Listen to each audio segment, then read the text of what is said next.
Checkpoint 9.13. What is the output?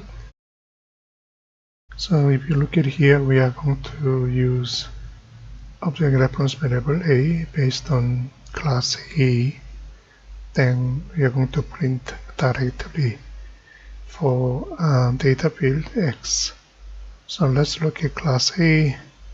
There is only one data field coded as X. So what is the default value for X once we print it? That's the question. As we know, boolean is false for default value. So what actually happening here is going to call for default constructor. Okay.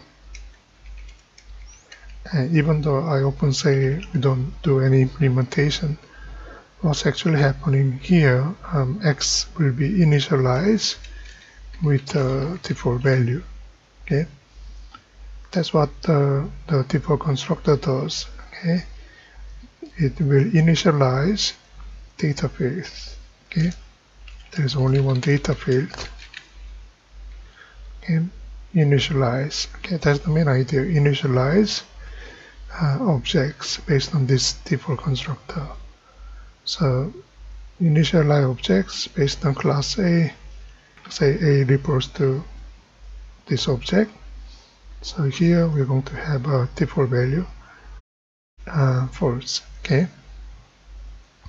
So basically this question is about, if you understand what default constructor does, you should be able to get this value called false.